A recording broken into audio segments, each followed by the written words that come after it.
지난주는 부활주일이었죠. 부활의 기쁜 소식을 우리 모두가 들었을 겁니다. 그런데 부활의 기쁜 소식을 듣기는 했지만 아마도 고국에 있는 우리 한국교회 그리고 이곳에 있는 이민교회 모두가 그저 기뻐할 만은 아닌 상황이었습니다. 여러분들도 잘 아시다시피 이 지난주 이 세월호가 이 침몰하는 사건이 발생을 했고 여전히 그 사건이 이 한국 사회를 뒤덮고 있는 것이 현실입니다.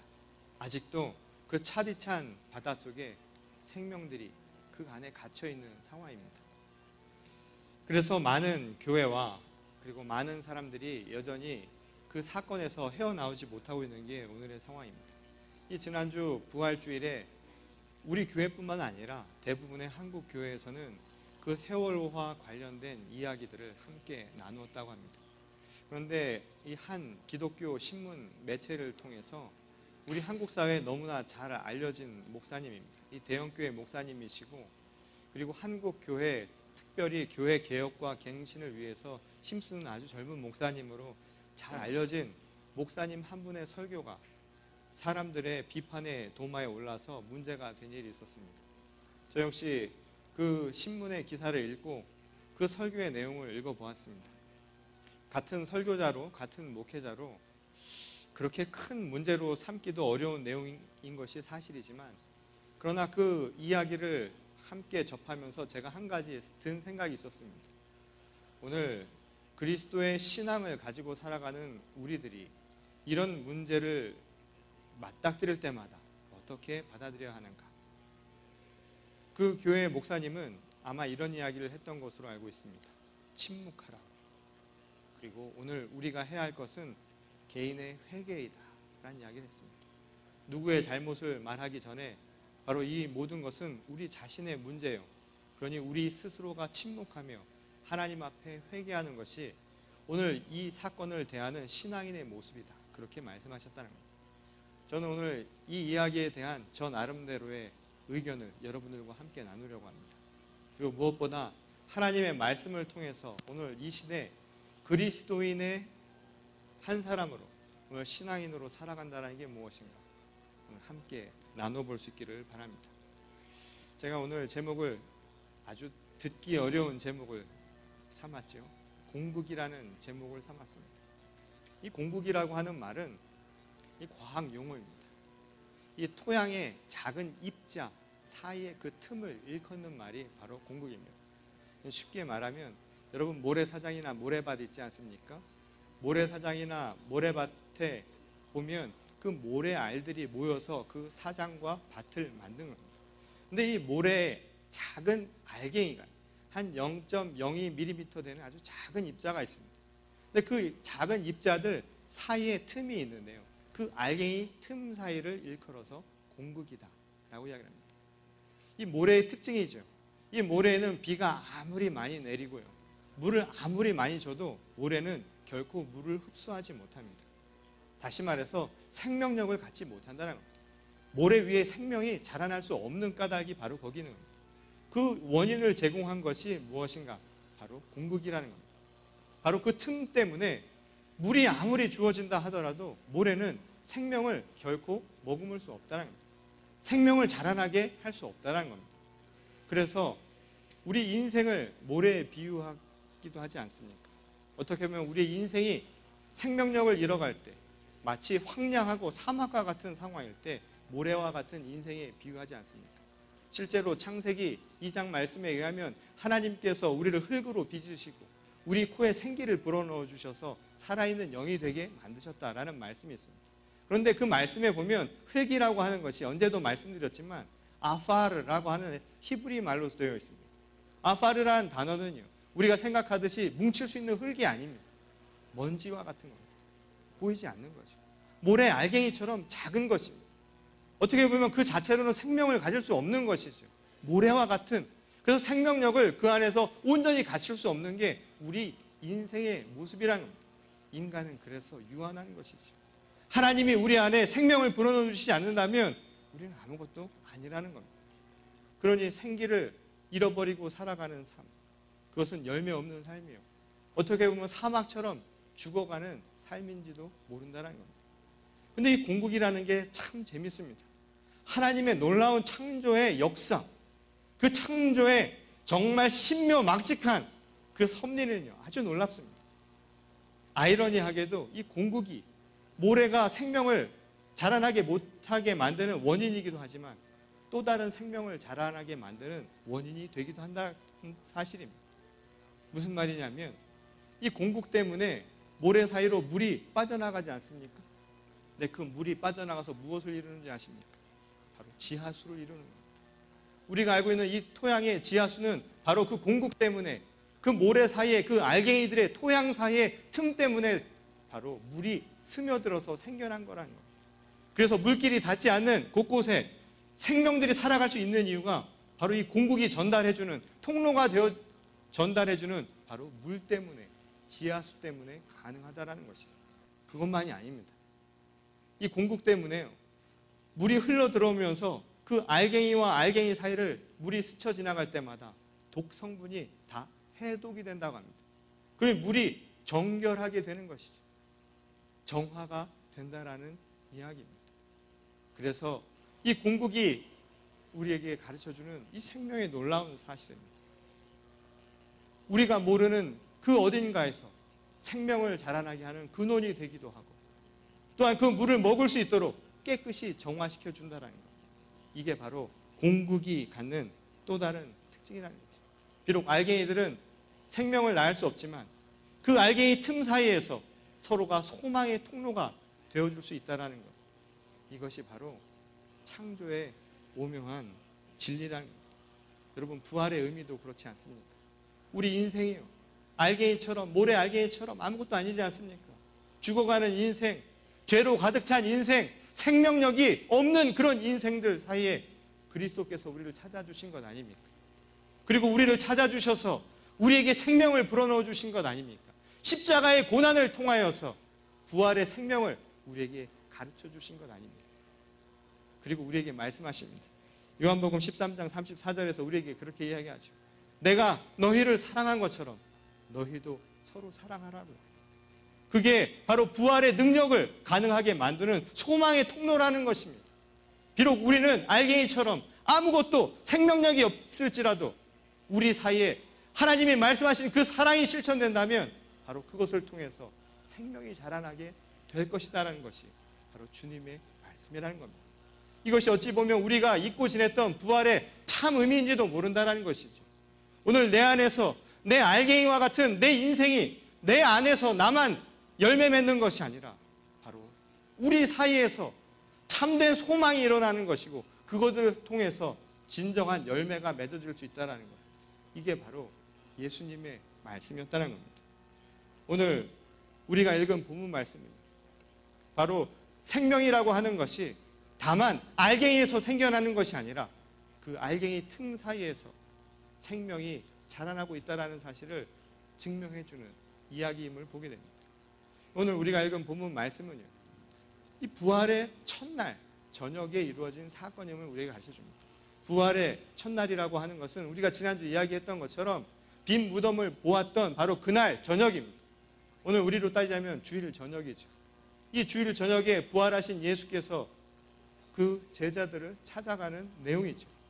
그런데 오늘 본문 말씀을 보면 제자들의 상태가 어땠습니까? 문을 꼭 닫아두고 있었습니다. 왜냐하면 그때까지도 그들은 공포심에서 벗어나지 못하고 있었던 것이죠.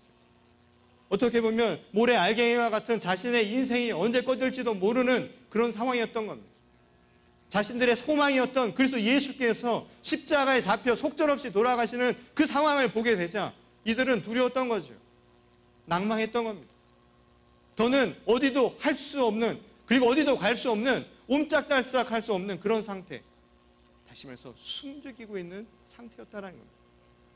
어떤 의미에서 그들은 모래 알갱이처럼요, 생기가 없는 상태, 생기를 잃어버린 상태 아닙니까? 숨을 죽였으니 살아도 살아있는 상황이 아닌 아주 극단적인 절체절명의 상황 속에 제자들이 있었다는 것을 우리에게 가르쳐줍니다. 그런데 오늘 그 숨죽이고 있는 제자들에게 부활하신 예수께서 가셔서 하신 것이 무엇입니까? 숨죽이고 있는 자들에게 주실 것이 무엇이었습니까? 바로 그들에게 숨을 불어넣어 주셨다. 이것이 바로 오늘 본문 말씀의 내용이죠. 엠피사오라고 하는 이 헬라말, 숨을 불어넣어 주신 겁니다. 이 이야기는 아까 전에 이야기한 것처럼 창세기 2장 7절에서 하나님이 우리에게 코에 생기를 불어넣어 주셨다. 바로 그와 똑같은 의미를 갖는 말이죠. 숨결을 불어넣어 주셨다. 살게 하셨다라는 겁니다. 그 살게 한 것이 무엇이었는가? 바로 그 다음에 이야기를 하시죠. 예수께서 그들의 숨결을 불어넣어 주시면서 하신 말씀이 무엇이었습니까? 성령을 받아라 라는 것이었습니다. 무슨 내용입니까? 숨을 불어넣어 주시면서 그들에게 하신 말씀, 성령을 받아라. 곧 예수 그리스도께서 제자들에게 불어넣어 주신 그 숨은요, 바로 영의 숨이었다는 겁니다. 성령의 숨결이었다는 것이죠. 우리의 영은 바로 성령의 숨결로 채워져 있다는 말씀입니다. 주님께서 우리에게 불어넣어 주신 그 호흡은 영적인 호흡이라. 그러니 그 이야기는 우리에게 무엇을 얘기합니까? 깨어있으라는 겁니다. 살아있다라는 것은 육신이 살아있는 것만이 아닙니다. 우리의 영이 살아서 호흡할 수 있어야 된다 이 말인 거죠. 눈이 깨어져야 한다라는 얘기입니다. 예수께서 지금 제자들에게 호흡하시면서 주신 것은 바로 그들의 영을 그렇게 일깨우는 말씀이었음을 보게 된다는 것. 그리고 그것은 우리에게 중요한 사실을 가르쳐 주죠. 부활의 생명이라고 하는 것은 주님 그분이 우리를 위해서 이 땅 가운데 오셔서 십자가를 통하여 보여주신 부활의 생명은 바로 이렇게 성령을 받은 자들, 너희도 똑같이 그 성령을 받을 때 우리도 그 부활의 생명을 함께 나눌 수 있다는 말씀이었던 겁니다. 모래의 알갱이처럼 생명을 머금지 못하는 우리들일지라도 우리도 영을 받고 그 성령을 받아서 살아간다면 그 안에 소망이 있다는 것이죠. 열매를 자라게 할 수 있다는 겁니다. 생명을 자라나게 할 수 있다는 말씀이었던 겁니다. 이것이 바로 오늘 본문 말씀의 핵심입니다. 이 이야기는 여러분들이 다 하시는 내용 아닙니까? 그런데 말이에요. 우리를 곤란하게 만드는 질문, 대답이 바로 그 다음에 나옵니다. 숨결을 불어넣으시고 성령을 받아라. 여기까지는 무슨 말씀인지 분명히 이해가 됐습니다. 근데 그 바로 다음 23절에서요. 우리에게 오해가 되기도 하고 시험이 되기도 하고 의문이 되는 말씀을 하시죠. 그 말씀은 무엇이었습니까? 누구의 죄든지 그 죄를 용서해 주면 그 죄가 용서를 받을 것이요. 너희가 용서하지 않으면 그대로 남아있을 것이다. 라는 이야기입니다. 성령을 받아라. 그리고 그것이 너희가 사는 길이다. 그것이 생명을 얻는 길이고 그것이 열매를 낳는 길이다. 그런데 그 방법으로요. 다른 말로 바꾸자면 성령을 받기 위해서 행해야 할 것 또는 성령을 받은 자의 모습이 어떠한 줄 아십니까? 용서하라는 이야기입니다. 용서하면 그 죄가 없어질 것이고 용서하지 않으면 그 죄가 그대로 남아있을 것이다 라는 말씀입니다. 저는 이 말씀을 읽으면서요. 그 말씀의 의미가 무엇인지 우리 모두가 공감하고 있는 내용들을 다 알고 있습니다. 분명 이 말씀은 우리 신앙인들이 가져야 할 용서의 마음, 사랑의 마음에 대한 이야기인 것을 우리 모두는 알고 있습니다. 그리스도인들은요. 주님의 성령으로 육이 아니라 영으로 살아가는 사람들은 어떻게 살아야 되는 줄 아십니까? 남의 죄를 용서할 수 있는 그 사랑의 마음을 가져야 됩니다. 그것도 7번도 아니라 70번씩 7번이라도 무조건 용서하는 게 바로 신앙인의 마음이라고 우리는 그렇게 듣지 않았습니까? 그런데 우리를 불편하게 하는 사실이 한 가지 있죠. 저는 이번 세월호 사건을 바라보면서 늘상 이런 사건이 일어날 때마다 했던 질문들을 또 하게 됩니다. 이번 사건이 계속 장기화되면서요.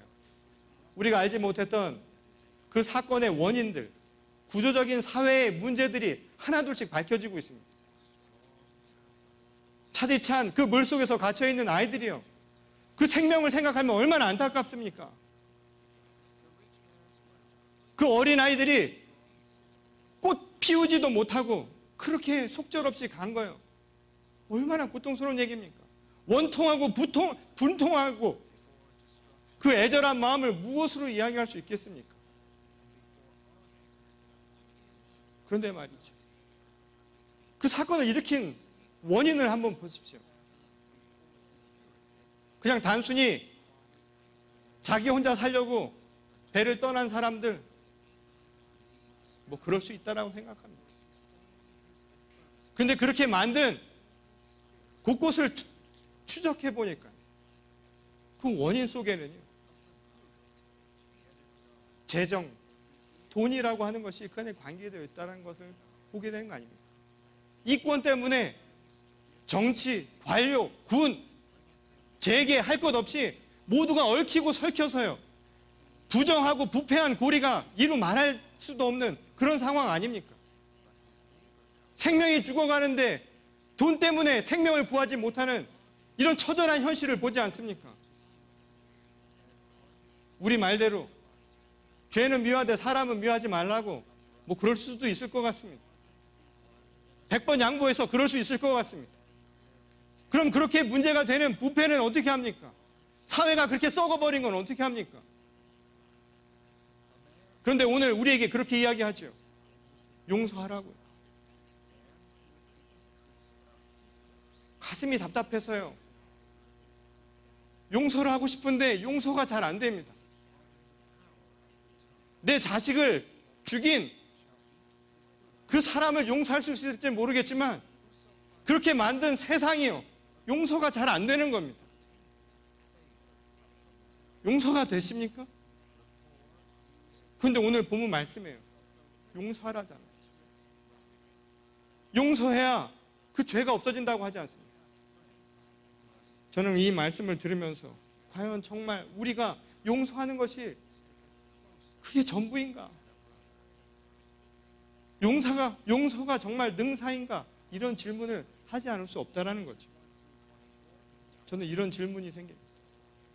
내가 용서한다고 정말 그 죄가 없어질까요? 자식 잃은 부모가 그래, 그럴 수 있어 하고 너희들을 용서한다고 그 죄가 없어질까요? 정말 그들이 참여할까요? 그리고 이런 사건들이 다시는 안 일어난다고 이야기할 수 있겠습니까? 정말 그렇게 할 수 있을까요? 그리고 저는 그 질문에 대해서 내가 용서를 하면 죄가 없어진다는 것, 잘못 이해하면 너무 자기중심적인 것 같지 않습니까? 그래, 내가 용서하면 그만이야. 그래, 내가 용서하고 내 마음이 편하면 그만이야. 이거 자기 편리한 얘기 아닙니까? 자기 만족 아닐까요? 어쩌면 우리들의 신앙이 여지 거기에 머물러 있었던 것 아닐까요? 나만 변하면 된다라고. 교회에서 우리들 신앙이 거기에 머물러 있었다고 생각하지 않으십니까?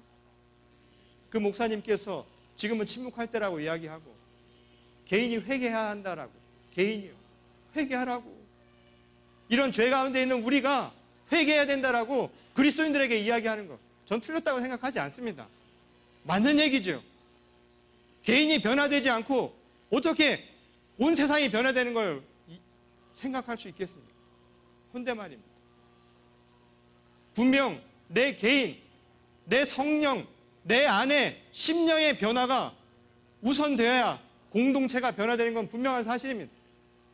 그런데 말이죠, 교회와 공동체와 사회가 변화되지 않고 나만 변화되려 한다면 그건 또 다른 희생을 낳을 가능성이 굉장히 높다라는 사실입니다.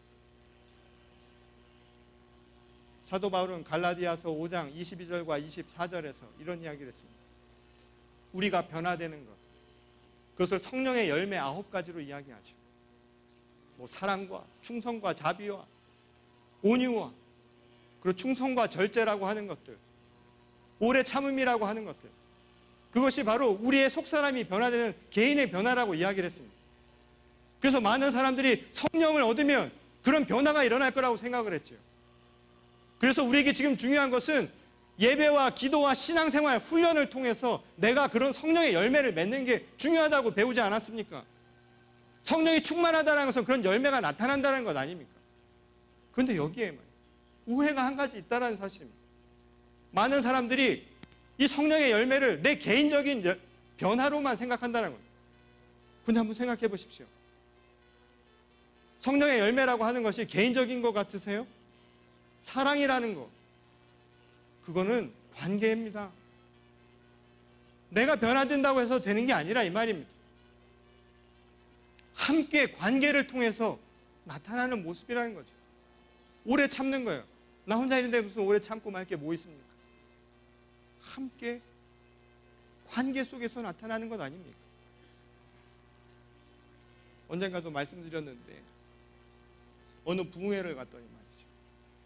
그 부흥회에서 성령 은사 대집회, 성령의 은사 충만함을 얻기 위해서 그 집회를 간 거예요. 저는 거의 끌려가다시피 갔습니다. 그리고 몰아놓고 말이죠. 문을 잠가버리더라고. 예배당 문을. 저는 아차 싶었습니다. 큰일 났다. 목사들 다 앞으로 나오라는데 앞에 나가면 못 나올 것 같아서 중간에 앉았습니다. 근데 말이에요. 성령의 은사를 받으려고 하는 그 수많은 사람들을 채우려고 하는 그분이 방언을 시키려고 온갖 것들을 다 하시는 거예요. 그래서 성령이 빠져나가지 않게 하기 위해서 문까지 닫아버린 거예요. 난 이해를 잘 못하겠어요. 왜 문을 닫아야 성령이 도망을 안 간다는 겁니다. 자그마치 5시간 동안을 설교를 하시더라고요. 그리고서는 성령의 은사 이야기라는 겁니다. 많은 사람들이 실제로요, 그분도 정말 은사가 있으신 분이에요. 5시간을 그렇게 떠드는데 정말 5시간 같지가 않아요. 1시간 같아요. 저는 예전에 배삼룡을 보는 줄 알았습니다. 얼마나 웃기던지 정말 놀랐죠. 5시간이 지났는데도 시간 지난 것도 몰랐어요. 더 놀라운 건 뭔지 아세요? 무슨 얘기를 했는지 기억이 안 나요. 성령을 받으라고만 계속해서 그 자리에 앉아서 있었는데 말이죠. 근데 놀라운 건 그 다음이었습니다. 많은 사람들이 성령을 받았다고 감동 감화 받았다고 했는데 예배가 다 끝나니까 12시간 넘었어요. 나가는데 말이죠. 주차장이 한꺼번에 차가 나니까 얼마나 막힙니까? 그때부터 크락션을 누르기 시작하는 겁니다. 은혜 받은 교인들이 그 은혜를 어디다 담아서 빵빵 누르기 시작하는 거죠. 그것도 부족해서 어떻게 합니까? 입술로 고백하지 않습니까? 창문을 열고서는 삐비빅 삐비빅 욕을 해대는 겁니다. 빨리 차 빼. 우리가 그 안에서 성령이라고 하는 것이요, 내가 성령의 열매라고 하는 게 기도와 내가 훈련을 통해서 내 자신이 되는 거예요. 알갱이가 그 자체로 열매를 맺는 게 아닙니다. 변화는요, 우리 서로 사이에서 일어난다 이 말입니다. 생명은 내 안에서 자라나는 게 아니에요. 성령의 열매는 내가 가둬두는 게 아니다 이 말입니다. 성령의 열매는 우리 사이에서 일어나는 겁니다. 내가 받은 은혜로 일어나는 것이죠. 그것도 내 힘으로 되는 겁니까? 아닙니다. 우리 사이를 공국처럼 흐르는 생명수인 그리스도의 능력으로 말미암아 되는 것 아닙니까? 그래서 나는 죽고 오직 그리스도께서 살아계신 것, 그게 바로 우리의 믿음 아닙니까? 그래서 중요한 사실인 겁니다. 성령의 열매는 개인의 변화로만 되는 것이 아닙니다. 함께 변화되어야 한다는 것이죠. 그래서 저는요, 오늘 감히 오늘 23절의 이 말씀을 제가 이렇게 다시 번역을 해보았습니다. 오늘 본문 말씀을 보면 23절에 이런 이야기가 나옵니다. 어떤 죄든지 누구의 죄든지 너희가 용서해 주면 이라는 이야기가 나오지 않습니까? 근데 그 용서해 준다라고 하는 이 말 원어를 찾아보니까 이 원어의 헬라어가 뭐라고 쓰여져 있냐면 아피엠이라는 단어로 사용되어 있습니다. 근데 이 말은 죄를 용서해 준다, 방면한다, 면제해 준다라는 말입니다. 그런데 이 말에 또 다른 뜻이 있습니다. 그 단어의 의미 가운데 어떤 뜻이 있냐면 let it go, 무슨 노래 가사처럼 가게 두는 건 내버려 둔다 이 말입니다. 그냥 관심을 두지 않는 겁니다. 그냥 무시한다라는 의미가 담겨져 있어요. 그래서 그 다음을 봤더니 우리 말로는 용서한다는 말로 똑같이 사용되었지만 그 뒤에 용서하지 않는 것, 용서해 주지 않으면 그대로 남아있는다라고 할 때 그 용서해 주지 않는다라는 단어는요, 또 다른 단어를 사용했습니다. 크라테오라는 단어를 사용했습니다. 이 헬라말 크라테오라고 하는 말의 의미 가운데 어떤 게 있냐면 꼭 쥐는 겁니다. 그냥 내리고 하지 않도록 꼭 쥐고 있는다 이 말입니다. 그리고 그것을 내가 신중하게 지켜보고 있는다라는 게 바로 그 안에 담겨져 있는 의미라는 것이죠. 그래서 제가 오늘 이런 해석을 해봤습니다. 너희가 누구의 죄든지 그냥 내버려 두려 하면 그 죄는 그대로 방치될 것이요.